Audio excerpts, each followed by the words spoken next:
Hi friends, ఈసారి 10th class విద్యార్థులకి good news చెప్పబోతోంది రాష్ట్ర ప్రభుత్వం, తెలంగాణ రాష్ట్ర ప్రభుత్వం. ఎందుకంటే మార్చి 18 నుంచి ఎగ్జామ్స్ స్టార్ట్ అయ్యే అవకాశం ఉంది కాబట్టి ఇప్పుడు ప్రస్తుతం ఇంకా ఇదైతే ఇవ్వలేదు, షెడ్యూల్ అయితే కరెక్ట్గా ఇవ్వలేదు. ఎందుకు ఇవ్వలేదు అంటే ఒక్కొక్క పరీక్షకి ఒక్కొక్క రోజు కూడా గ్యాప్ లేకుండా తెల్లారే ఎగ్జామ్లు ఉండటం వల్ల ఇబ్బందులు పడుతున్నారు, పిల్లలు ఒత్తిడికి గురవుతున్నారు. అందువల్ల సిబిఎస్ఈ తరహాలో 1 నుంచి 2 రోజుల మధ్యలో గ్యాప్ ఇవ్వాలని చెప్పేసి, అంటే తెలుగు జరిగిన తర్వాత హిందీకి, హిందీ జరిగిన తర్వాత ఇంకో సబ్జెక్ట్కి, అలా 10th క్లాస్లో సబ్జెక్టులో ఉన్నటువంటి 6 సబ్జెక్టులకు కూడా ఒక్కొక్క రోజు 2 రోజులు గ్యాప్ వచ్చేటట్టు చూడాలి. మధ్యలో ఆదివారాలు వస్తే ఎలాగో గ్యాప్ వస్తుంది అనుకోండి.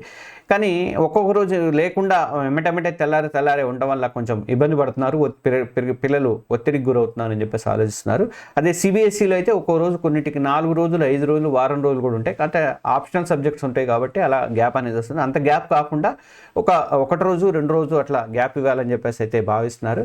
అది ఇస్తే మాత్రం 10th క్లాస్ విద్యార్థులకి చాలా హాయిగా ఉంటుంది. ఎందుకంటే ఒత్తిడి, ఒకరోజు మొత్తం చదివి మళ్ళీ ఇవాళ తెలుగు చదివి మళ్ళీ ఎమ్మటే రేపు హిందీ చదువుకోవాలంటే ఆల్రెడీ పాత చదివారు కదా అని అంటారు. అన్నా కానీ గ్యాప్ ఉంటే ఏంటంటే వాళ్ళు కొంచెం చదువుకోవడానికి, ప్రిపరేషన్ అవ్వడానికి టైం అయితే ఉంటుంది, వాళ్ళ మీద ఒత్తిడి కూడా పనిచేయదు అని చెప్పేసి అని అంటున్నారు. అందుకనే ఆ ఫెసిలిటీ కల్పించడానికి అని చెప్పేసి తెలంగాణ పాఠశాల విద్యాశాఖ అధికారులు అయితే ప్రయత్నాలు చేస్తున్నారు. అందుకనే ఈ టైం టేబుల్ రిలీజ్ లేట్ అవుతుందని చెప్పేసి చెప్తున్నారు.